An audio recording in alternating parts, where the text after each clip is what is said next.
Bonjour ou bonsoir, ça dépend à quel moment vous voyez cette vidéo. Je voulais vous dire que moi, je ne parle jamais la première. Je ne parle jamais au hasard, je ne parle pas trop vite. Je veux avoir les tenants et les aboutissants d'une situation avant de me prononcer. Pour que ma parole ait de la valeur, qu'elle soit fiable, crédible. Aujourd'hui, j'ai décidé de m'exprimer sur une situation qui a agité les réseaux sociaux il y a un peu plus d'un mois et demi et qui concernait ma petite sœur Rachel Crasso. Maintenant que les clameurs se sont tues, je peux parler.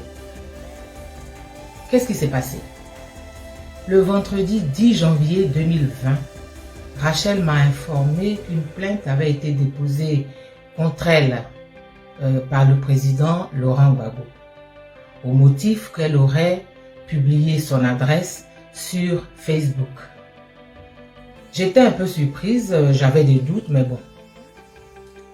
J'ai attendu. Le lundi 13 janvier, elle s'est rendue au commissariat de police pour répondre à cette convocation en toute responsabilité et en compagnie de son avocat. J'étais inquiète, bien sûr, et j'attendais. Et à la fin de l'audition, elle m'a confirmé que la plainte portait bien le nom du président Gbagbo. C'était un peu bizarre, mais bon. Dans un post, je lui ai exprimé ma fierté pour ne pas s'être dérobée à cette convocation. Parce qu'il y a des gens qu'on convoque et puis ils disparaissent, ils fuient. Mais elle est allée. Je l'ai donc félicitée pour ça. Je lui ai apporté mon soutien et celui de notre famille. Et je l'ai exhortée à rester calme et à attendre les résultats de l'enquête.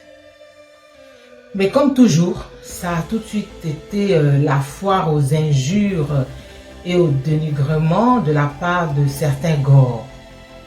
Mais pourquoi elle dit qu'elle est fière de sa sœur? Mais diantre, c'est ma sœur, c'est ma petite sœur, c'est l'enfant de ma mère, c'est mon sang. Au nom de quoi aurais-je dû rester indifférente? Au nom de quoi n'aurais-je pas dû la soutenir? Ces mêmes gores m'ont traité de prostituée. Mais si je suis prostituée, où est votre problème? Ça ne regarde que moi et mes clients. Est-ce que je fais ce qu'ils attendent de moi? Est-ce que eux, ils me donnent ce que j'attends d'eux? Ça, c'est des tractations internes entre prostituées et ses clients. Où est le rapport avec la plainte contre ma sœur? N'importe quoi, vraiment n'importe quoi. J'ai entendu tout et n'importe quoi. La CPI veut ramener Gbagbo en prison parce qu'on a publié son adresse. Mais attends, vous êtes sérieux là? Quelqu'un qui a été acquitté, on va le ramener en prison pour un problème d'adresse?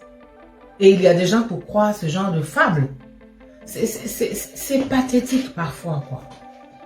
J'ai aussi entendu, on lui a acheté un mari. Et là, j'ai ri, quoi. J'étais plié de rire. Ah bon? Donc, le FPI peut acheter un mari aux gens.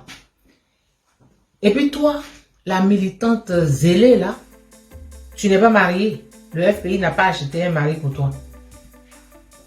Ça n'a même pas de sens pour ta gouverne. Et pour les autres comme toi qui ont ce genre de pensée, je veux dire que la première fois que François Quincy et moi, nous nous sommes adressés la parole, c'était en 1996 à Bruxelles, par l'entremise du réalisateur congolais Moïse Ngangura, qui est comme un père pour moi et que François connaît aussi. Donc, il faut te détendre. Vraiment, détendez-vous. Quand on ne sait pas des choses, il ne faut pas parler. J'ai encore entendu, elle appelait Nadi Bamba, petite maman, elle allait manger chez elle. Moi-même. Tous ceux qui me connaissent savent que je n'appelle pas n'importe qui maman. Et que je n'aime pas que n'importe qui m'appelle maman. Moi, j'aime qu'on m'appelle par mon nom. Donc, j'appelle les gens par leur nom. Ceux que je respecte, je leur donne d'autres noms. Mais maman et petite maman, vraiment. Mais si j'appelle Nadi Bamba petite maman, comment je vais appeler Simone Gbagbo alors? Quand tu as mangé chez elle, moi, je demande pardon, quoi. Qu'elle vous dise la vérité sur les gens. Peut-être elle avait une caméra, des photos, des gens qui allaient chez elle. Parce que moi, là, je ne sais même pas où elle habitait. Mais comme le ridicule ne tue pas, continuez. Donc, j'ai entendu beaucoup d'insanité. Je me suis posé beaucoup de questions. Je me suis demandé dans quoi et avec qui j'étais. Mais parlons de la pseudo-adresse du président Gbagbo qui aurait été divulguée par Rachel Crasso.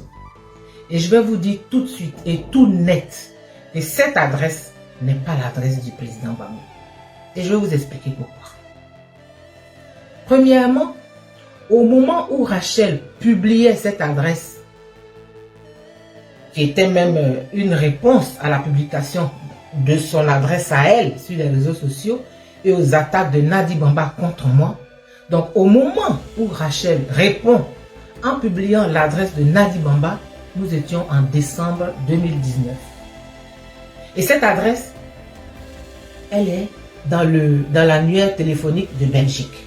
Écoutez-moi bien, hein.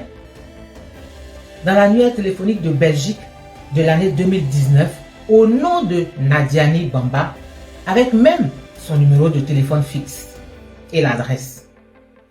Or, pour qu'une adresse soit dans l'annuaire de 2019, il faut qu'elle ait été accordée au moins l'année précédant l'impression de cet annuaire. Ça veut dire que l'adresse de Nadi Bamba qui a été publiée en 2019 lui a été accordée au moins en 2018. Or, en 2018, où était le président Gbagbo? Il était en prison à La Haye. On ne pensait même pas qu'il allait sortir. Personne ne pouvait savoir qu'il allait sortir. Donc, il ne pouvait pas avoir une adresse au nom de Nadiani Bamba à Bruxelles. Il ne pouvait pas avoir une adresse à Bruxelles. Premier point. Deuxième point, vous croyez que la CPI, qui n'a pas encore libéré le président Gbagbo, va le laisser loger sous couvert de quelqu'un qui n'a rien à voir avec son dossier? Donc, si la CPI veut le joindre, le convoquer, lui adresser un courrier, comme elle l'a laissé aller habiter où il veut, cette même CPI va passer par une personne qu'elle ne connaît pas. On ne sait pas où il habite, hein. Et puis elle le laisse aller là-bas comme ça. Mais si la CPI fait ça, gloire à Dieu, c'est que le président Gbagbo est libre. S'il peut aller habiter où il veut, c'est qu'il est libre et il peut rentrer en Côte d'Ivoire. Il faut réfléchir un peu avant de... Hein? Voilà la réalité de la manipulation dans laquelle on vous maintient. Mais vous refusez de vous réveiller. Voilà. Pourquoi des gens décident de mettre leur cerveau en sous-traitance? Je ne sais pas. Ou bien c'est trop dur de réfléchir. Ou bien votre lutte se résume à dénigrer Annie Tchélé. Ça vous soulage. Vous vous sentez exister. On a déchiqueté Annie Tchélé. On est content. Notre lutte a avancé. Voilà, on est quelqu'un. Et vous parlez de vie privée. Moi, je ne parle pas de la vie privée du président Gbagbo. Vous pouvez lire toutes mes publications depuis 2011, écrites ou filmées. Mais je ne parle même pas de la vie privée même de quelqu'un qui n'est même pas à ce stade-là, à ce niveau. Parce que moi, je suis trop jalouse de ma vie privée. Donc, je ne parle pas de la vie privée de quelqu'un. Mais toi-même qui dis que tu es vie privée là, au lieu de t'occuper du mari que tu dis tu as pris pion, tu vas t'exposer au marché avec les gombos, les aubergines, les mangues. Et donc, nous que tu appelles rien là, on va t'acheter à notre prix. Nadi Bamba, tu dis je coûte 100 francs. Moi, Annie Tchélé, je te dis non, ici on est au marché. C'est pas toi qui décides, c'est moi qui décide. Donc moi là, j'ai 25 francs, je t'achète à 25 francs. C'est comme ça. Et puis ça va pas quelque part. Au lieu de t'occuper de ton mari, que tu dis avoir pris pion là, tu dors sur Facebook. Tu es belliqueuse, tu dresses les gens les uns contre les autres, les maris contre leurs femmes. Tu payes des gens. Et puis quand on te répond, tu brandis le nom Gbagbo comme un épouvantail. Nadi Bamba, moi là, si tu t'attaques à moi, je te réponds. directement ou à travers tes gens. Mais je te réponds, mais calmement, au calme. Je t'ai déjà dit qu'il faut attacher ton kéwa, il faut porter ton ziba et puis il faut avoir du souffle. Parce que c'est une cause de fond. Aujourd'hui, je veux vraiment exprimer mon ras-le-bol de tout ça. Mon dégoût, ma déception. Parce que la plainte là, c'est moi qui étais visée à travers ma soeur. Personne n'est dupe. Vous le savez, je le sais. Et vous le savez que je sais. Non, c'est ma plainte. C'est moi qui étais visée. Mais le Dieu de justice, il a fait mon palabre. Il a fait justice. Il a fait le palabre de ma soeur. La plainte a été classée sans suite. Et puis on ne vous entend plus faire le buzz là. Elle a été classée sans suite. Et quand je dis sans suite, c'est parce que je suis poli. Sinon les termes même que les blancs ont utilisés là, c'est pas bon. C'est même pas bon. C'est dégradant. Donc elle a été classée sans suite. Mais tout cet acharnement là, juste parce que je suis proche de Madame Gbagbo, Nadi Bomba, c'est pour ça. Mais je suis loyale envers cette grande dame. Elle a été mon témoin de mariage. Je l'admire. Je refuse de brader mes valeurs, de faire partie de tes adorateurs. J'ai eu affaire pour ça. Mais pourquoi même cette haine contre Madame Gbagbo? Ah oui, j'oubliais. Elle a oublié de mourir. Oui, elle devait mourir pour que tu sois première dame. Mais malheureusement pour toi, tu n'es pas Dieu. Elle vit. Parce que tant qu'elle était en prison, elle faisait la une de tes journaux. Tu attendais sa mort, la nouvelle de sa mort. Donc elle faisait la une de tes journaux. Mais depuis qu'elle a été libérée et que tu as vu que tu as échoué, tu es enragé. C'est quel cœur noir ça. Tu as donné des consignes dans ton journal pour ne même pas qu'on la mentionne, alors que son seul nom vend. Mais comme tu n'as pas besoin d'argent, tu as plein de... tu as tout ce qu'il faut. Mais moi en tout cas, je suis avec Simone Gbagbo. Client. C'est ma star. Je lui suis fidèle. Moi, je n'ai pas le cul entre deux chaises. Quand je dis oui, c'est oui. Quand je dis non, c'est non. J'ai refusé de participer à sa diabolisation. C'est pour ça que tu me fais la guerre. C'est pour ça aussi cette guerre contre Blé Goudé. Et tous ceux que tu ne peux pas maîtriser, que tu ne peux pas acheter, qui t'ont dit non, voilà. Mais je t'ai encore dit, il te faut du souffle. Parce que Simone Gbagbo, elle a du monde. Elle a beaucoup de monde derrière elle. Il faut faire attention. Tous ceux qui ne supportent pas l'injustice sont avec Simone Gbagbo. Au moins pour ça, sont avec elle. Ta dernière tentative pour me mettre dans ta poche date de fin 2017. On était à La Haye, en présence du président Gbagbo. Et comme tu fais toujours, tu profites quand le président est là pour agir, pour influencer les gens. Comme on le respecte, on ne dit rien, donc tu es là. Tu as demandé mon numéro de téléphone. Et je t'ai répondu poliment, mais vraiment poliment, que moi, mon numéro de téléphone, je ne le donne qu'à mes amis. Et que je ne voyais pas ce qu'on allait se dire, toi et moi, on n'a pas les mêmes valeurs. Donc, j'ai refusé de te donner mon numéro de téléphone. Voilà encore une autre raison des attaques et des dénigrements. Mais tu as le numéro de téléphone de mon mari, vous échangez, ça ne te suffit pas. Toi, tu veux que moi là, pourquoi? Quand tu le montres contre moi là, c'est pas que tu as son numéro. Voilà. Donc tu m'attaques. Et moi, je t'ai répondu dans 2 vidéos factuelles, précises, claires. Et j'ai ajouté un témoignage. Et puis je me suis calmée parce que les gens disent c'est bon. Comme tu en manques d'arguments, tu veux m'atteindre par une plainte contre ma famille, contre ma soeur, pour un motif fallacieux. Toi-même, tu sais que ça, c'est pas l'adresse du président Gbagbo, et puis tu mens à tes gens. Et puis on m'insulte. Mais dans la vie, il y a une limite à tout. Et là, vous avez franchi le Rubicon. Parce que moi, je ne suis pas en exil parce que je voulais, ou que j'ai tué, ou que j'ai agi pour ma famille, ou à cause d'un film que j'aurais fait. Non. Je suis en exil pour mes convictions et les valeurs auxquelles j'ai cru. Et continue de croire. Ces valeurs étaient incarnées par le président Gbagbo. Et je n'ai rien voulu lâcher. C'est pour ça que je suis en exil. Sinon, j'ai eu la possibilité de repartir. Tu sais ça? Alors, quand on porte plainte contre ma soeur, ça veut dire contre moi là, Est-ce qu'on s'en souvient? Ou bien on a oublié? Mais si c'est ça le salaire de mon engagement, eh bien, grand bien vous fasse. Grand bien vous fasse. Hein? Donc, si j'étais morte en 2011, ça aurait été pour rien. C'est comme ça que vous alliez salir ma mémoire. Mais Dieu, qui lit dans l'âme et ne regarde pas aux dents hypocrites que vous montrez aux gens, ce Dieu-là, oh, il n'a pas permis que je meure. Pour que je voie de mes yeux. En 2020, c'est que je vois. Donc, je lui rends grâce. Il m'a ouvert les yeux. Mes yeux sont ouverts maintenant. Ouais. Votre méchanceté n'a pas de limite. Vous êtes inhumainement méchant. Et vous vous êtes encore attaqué à ma défunte mère. À ma défunte mère.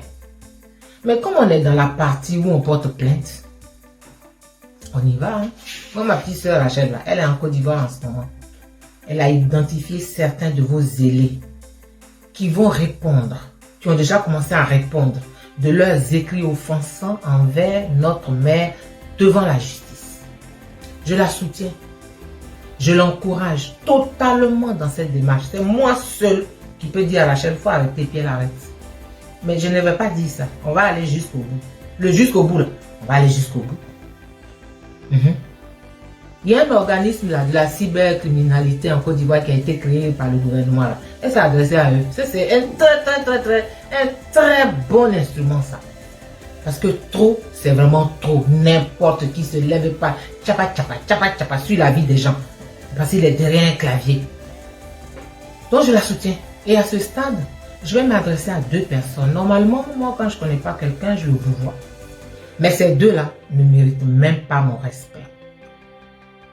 Le premier énergumène à qui je vais m'adresser, c'est un certain Niaziri Christian Blé, un homme d'une vulgarité nauséabonde qui ne respecte pas son âge et qui parle de ce qu'il ne sait même pas. Toi, tu connais le président Gbagbo plus que moi. Il t'a envoyé. Tu vas voir ce que tu vas voir. Niaziri, les Ivoiriens disent que quand les enfants s'amusent, les grands travaillent. Toi, tu es un enfant. Moi, je suis une grande. Je suis une grande dame. Oui. C'est pas l'âge, hein. Non. C'est les valeurs. Donc, je suis une grande. Donc, moi, je travaillais. Je faisais mon métier. Mais maintenant, j'ai un petit bout de temps. Me voici devant toi pour te parler. Dans une vidéo publiée, que toi, tu as publiée le 15 janvier, tu nous as sali, ma famille, moi, ma mère, ma soeur, ma belle-mère, mon mari. Tu nous as salis, tu nous as traînés dans la boue, tu nous as dénigrés, tu nous as injuriés, tu as fait... C'était incroyable, quoi. Je ne comprenais pas. Avec violence. Mais comme tu n'es pas né d'une femme, que toi tu n'as pas de femme, que tu n'as pas de fille, tu n'as pas de sœur, toi aussi je te dis, grand bien t'en fasse, homme indigne et perdu. Tu dis que le docteur Issa Malik a fait un dossier pour moi, Nikele, pour m'introduire à l'ONU. Je ne sais pas quel genre de substances tu as consommé qui ont dérangé ton cerveau, parce que moi, je n'ai jamais travaillé à l'ONU. Espèce de menteur. Mais comme c'est sorti de ta bouche, je saisis ça par la foi. Tu dis encore que tu étais venu à mon bureau et que je ne t'avais pas reçu. Mais heureusement, mais mon bureau là, c'était pas une antenne de la fonction publique. Hein, et c'était pas un lieu pour les déchets humains comme toi. Hein. Moi, j'ai fondé ma société de production. C'était un lieu ouvert aux artistes, à la création artistique. Et non aux parasites comme toi, qui traînent de bureau en bureau. Non. Et je t'informe que j'ai remis copie de ta vidéo là, à qui de droit. Et on réglera ça le moment venu. J'espère pour toi que les femmes qui étaient autour de toi, qui avaient les dents en l'air et qui riaient là, j'espère qu'elles t'apporteront des oranges et qu'elles te soigneront. Oh, j'ai le diabète, tu n'as rien vu encore. Le deuxième hurluberlu à qui je vais m'adresser s'appelle Demba Traoré. Un agité qui saute dans tous les sens comme un pou. Demba Traoré. D'abord, je vais te dire qu'avant de jacasser là, assure-toi de détartrer les chicots rouges jaunâtres qui te servent dedans là et au grésil, s'il te plaît. S'il te plaît. Hein. Le 14 janvier 2020, tu as publié un post où tu as osé dire que en nous mettant au monde, ma soeur et moi, ma mère n'a pas rendu service à la Côte d'Ivoire. Oui, il faut vraiment vivre pour entendre des choses. Merci Seigneur. Mais toi, à part une vieille photo de 1993 où on te voit avec l'opposant Gbagbo en tournée aux États-Unis, le genre de photo qui faisait partout quand il était en tournée partout, que moi-même ma grand-mère avait une photo aussi là. À part ça là, qu'est-ce que tu as apporté à la Côte d'Ivoire et au FPI, toi le bouvier qui est venu avec ton troupeau, peut-être que ta maman est restée en route là-bas, donc tu ne connais pas la valeur d'une mère, tu parles au hasard. À part cette photo-là, tu as apporté quoi à la Côte d'Ivoire et au FPI, dont toi et tes sous-coursiers insultés chaque jour la cofondatrice, la valeureuse Simone et Yves Gbagbo, sans qu'aucune plainte ne soit portée contre vous? À part avoir été parachuté de ton dossier de taximètre à New York, jusqu'à DG du Vitib par ta patronne Nadi Bamba, au détriment de celui qui avait initié, conçu, créé ce projet, le brillant Vincent Gadou Kragbe, paix à son âme, que cette injustice a rongé jusqu'à la mort. À part ça, toi, qu'est-ce que tu as apporté à la Côte d'Ivoire et au FPI, espèce d'incompétent notoire? Vous êtes toujours dans la recherche de postes juteux. Nadi Bamba, elle a fait renvoyer le DG de la Petrosi, M. Zadi Gorem.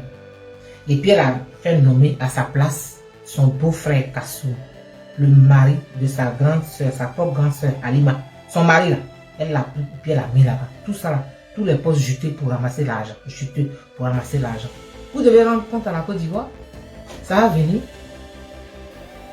Mais toi, Demba Traoré, enfin, à part être illustré négativement, en louant un camion jaune de déménagement, marié à ton boubou jaune et à tes chicots jaunes qui te servent de dents pour déménager les affaires du président Gbagbo de la Haye. Quand il est sorti, qu'est-ce que tu as apporté à la Côte d'Ivoire et au FPI?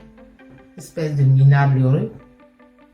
Quel manque de respect pour le président. Quel manque d'éducation et de classe. Depuis que la CPI existe, tu as déjà vu les bagages de quelqu'un qu'on a libéré être exhibé comme ça sur Facebook? Tu as vu les bagages de Jean-Pierre Bemba qui a passé 10 ans à la CPI? Tu as vu ses bagages sur Facebook? Mais c'est vous là. Vous êtes toujours dans le matu. Vous aimez les yeux et vous humiliez le président Gbagbo. Parce que vous voulez qu'on vous voit. Voilà qui tu es. Tu veux savoir ce que moi j'ai apporté? Je vais te le dire. Hein. Moi, je ne suis pas devenue Annie Tchélé parce que je suis allée à la présidence. C'est parce que j'étais Annie Tchélé que la présidence est venue à moi. C'est intéressé à moi. Nuance. C'est un homme d'État là. Il ne marche pas les 28 pieds. Il cherche lui à son intérêt. Et sans fausse modestie, j'ai apporté beaucoup même. Avec mon talent de cinéaste là.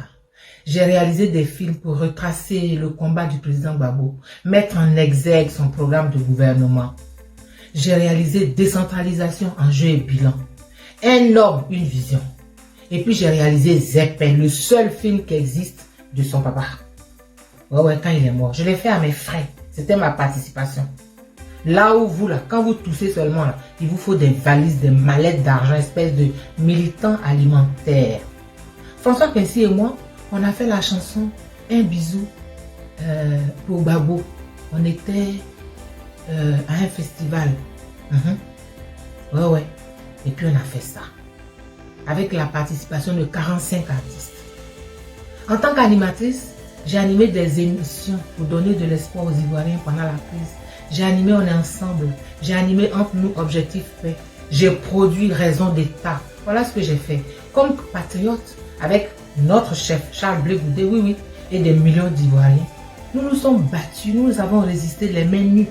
Ce qui a aidé le pouvoir à tenir 10 ans.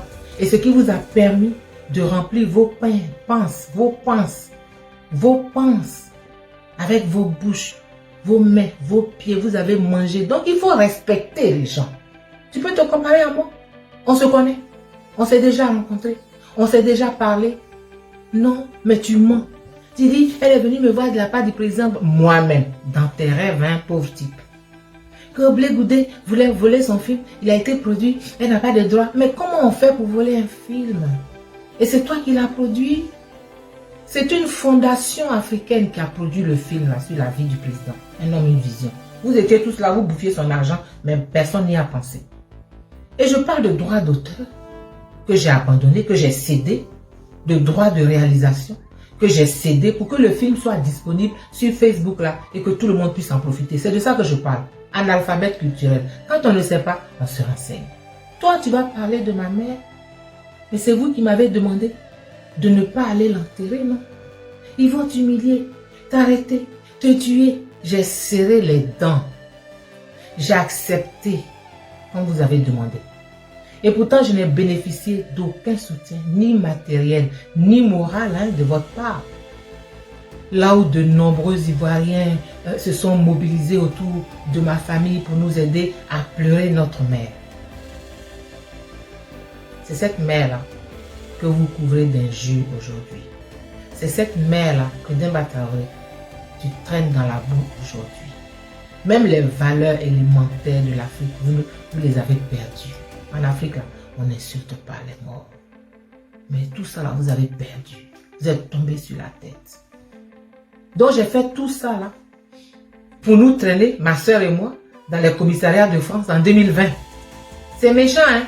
Mais Dieu est juste. Allons seulement. Le 18 janvier, tu as publié un autre post, comme si l'autre ne suffisait pas. Où tu dis que ce que vous attendiez de François Quincy, toi et puis Nadi Bamba, c'est qu'il nous muselle, ma soeur et moi, comme des chiennes. C'est-à-dire que c'est les animaux qu'on muselle, hein. Il n'a qu'à nous museler. Et que comme il n'a pas fait ça, ça veut dire que c'est moi qui porte la culotte. Parce qu'il n'a pas fait ce que vous attendiez. Il n'a pas eu ça. Mais il ne pouvait pas avoir ça. Mais ce poste est très révélateur des manipulations dont je parlais. Et puis les gens disent, mais Nadi maman, qu'est-ce qu'elle a fait même? Qu'est-ce qu'elle a fait? Vous ne la connaissez pas. C'est des choses comme ça elle fait. Et à propos de culotte, hein, Demba Traoré, tu sais de quoi tu parles? Toi qui es tout nu devant Nadi Bamba en tant que coursier en chef, tu lui es redevable de tout. Tu n'étais rien et puis elle t'a fait. Donc tu lui dois tout. Mais moi là, je ne lui dois rien. Elle m'a rien fait. Elle m'a rien donné. Voilà, c'est le pouvoir de Gbagbo là qui a fait Nadi Bamba. Moi là, j'étais aniquilé. On n'a qu'à... Hein? Mais Demba Traoré, c'est pas tout ce qu'on achète au marché qu'on prépare le même jour. Il y a une partie qu'on met dans le bac à légumes au frigo, dans le frigo on range. Et puis on cuisine l'autre partie. Mais même cette partie qui a été cuisinée là, on ne mange pas tout le même jour. Il y a encore une partie dans ça qu'on met au congélateur. Voilà. Donc il faut noter ceci aujourd'hui. Retiens ça. Tu vas ravaler tout ce que tu as dit sur ma mère et en présence du président Gbagbo. Ce n'est pas une promesse, hein? C'est une certitude. Tu vas apprécier. Prie pour être en vie, parce que moi je prie pour être en vie, que le président soit en vie. Mais tu vas apprécier ça. Tu vas ravaler ça. Ouais. Vous aimez dire, elle a mangé avec Gbagbo, elle ne dit pas ce qu'il lui a donné. Moi je ne dis pas que le père ne m'a jamais rien offert, hein. C'est pas ce que j'ai dit, hein. Je n'ai jamais dit ça. Mais en attendant une tribune plus appropriée, notamment le livre que je suis en train d'écrire, où je vais tout déballer, je veux faire quelques précisions. Le guichet où le président Gbagbo distribuait ses milliards là, le puits où il fallait aller pour puiser les milliards là, moi je ne les connaissais pas, je n'ai pas bénéficié de ça. Il est là, il vit, il peut vous dire. Je n'ai pas bénéficié de ça, je n'étais pas avec lui pour avoir l'argent. Quand le président Gbagbo prenait le pouvoir en 2000, je n'étais pas une nécessiteuse. Non. Moi, je me suis réalisée très jeune. Donc, j'avais déjà ma société de production. J'avais déjà acheté ma maison et celle de ma mère. Il y a des gens à qui le président a acheté maison, hein, puis ils sont là, ils bavardent. Voilà. J'en étais à ma 3e voiture personnelle. Sans compter les voitures de ma société. Je gagnais bien ma vie et très bien. J'étais introduite dans les instances internationales. C'est mon soutien à Gbagbo. C'est ça qui m'a bloqué, qui m'a blacklisté. Oui, parce que les Blancs, ils font rien pour rien. Donc, j'ai beaucoup donné. J'ai été loyale au président Gbagbo, à sa femme, à leur combat. Et c'est ma loyauté là qui m'a amené en exil, qui a fait que j'ai tout perdu, puis je suis en exil. C'est pas la recherche effrénée d'argent. Il faut respecter les gens. Hein. C'est vous qui vous êtes enrichis sous son pouvoir et qui semez la chienlite, la zizanie avec vos fortunes de nouveaux riches surpris par leur nouvelle richesse inattendue. C'est vous là. C'est pas moi. Moi, je croyais naïvement qu'on était dans une lutte noble pour construire une nation forte pour tous les Ivoiriens, sans exception, je croyais ça. Or, je me rends compte qu'on est dans une secte dont la prêtresse est Nadi Bamba, qu'il faut adorer. Mais ça, c'est sans moi, ça sera sans moi. C'est moi, je suis chrétienne. C'est Dieu que j'adore. Quand il dit toujours mon Jésus adoré là, parce que c'est lui que j'adore. Je n'adore pas une sirène des eaux. Donc, votre ça, ce sera sans moi. Pour me résumer, sachez que moi, je n'accepte pas. On peut tout me prendre, mais je n'accepte pas qu'on offense, qu'on salisse mon image, que mon honorabilité, mon intégrité, ma loyauté, ma droiture soit galvaudée, bafouée, salie, polluée par des gens qui ont une telle laideur d'âme que c'est pas possible. Parce que je me suis battue et je me suis bâtie pour être ce que je suis et là où je suis. Je n'ai rien reçu sur un plateau d'argent. Je n'ai pas hérité. Je n'ai pas eu d'adolescence. Parce que j'ai été repérée très très tôt. Et j'ai été happée. Moi j'ai été repérée vers les 16-17 ans. J'ai été happée. Voilà. Parce qu'une carrière artistique là, elle se commence très jeune. J'ai toujours été pro Gbagbo. Mais je n'ai jamais été gore. Non, parce que je ne me reconnais pas dans la violence verbale de certains gores qui trahissent même les valeurs prônées par le président Gbagbo. Et moi, je ne milite dans aucun groupement ni association de haine. La haine là, c'est pas pour moi. Je n'aime pas les gens. Je n'ai pas de haine pour les gens. Donc je continuerai toujours à parler de ce qui m'intéresse. Des gens et des personnes en qui je me reconnais et avec qui je partage les mêmes valeurs. Mais je rendrai coup pour coup. Coup pour coup. Donc, il faut avoir du souffle. À partir d'aujourd'hui, je m'éloigne de tout le reste. Comme le veut ma famille. Ma famille dit que j'ai trop donné. Et que si ça pouvait venir me bafouer comme ça, là, amener ma famille à la police, là, au tribunal, là, vraiment, par des gens que j'ai servis, c'est pas la peine. Et donc, je vais écouter ma famille. J'ai déjà commencé à écouter ma famille. Donc, je m'éloigne de tout le reste. Continuez, c'est très bien comme ça. Allez-y, si ça peut vous aider à aller au pouvoir, à avoir tout ce que vous voulez, Dieu merci. Moi là, je vais faire mon cinéma. Mais si quelqu'un m'intéresse, genre Simone Gbagbo, Blé Goudé, le président Gbagbo, des gens comme ça, je peux parler. Mais sinon, le reste là, je m'en fous de ça. De vos luttes, de n'importe quoi là, je suis pas dedans. C'est terminé. Je suis plus dedans. Il y a une limite à tout dans la vie. Et vous avez franchi la limite qu'il ne fallait pas. Voilà, chers amis good people, ce que je voulais vous dire sur ce sujet, donner mon point de vue sur cette fausse affaire d'adresse du président Gbagbo divulguée et exprimer ma très grande déception et ma décision de m'éloigner un peu de tout ça là. Ce n'était pas l'adresse du président Gbagbo, c'était l'adresse de Nadi Bamba et c'était en réponse à son attaque à elle. Que Dieu nous guide, qu'il vous veille, qu'il vous garde. À bientôt.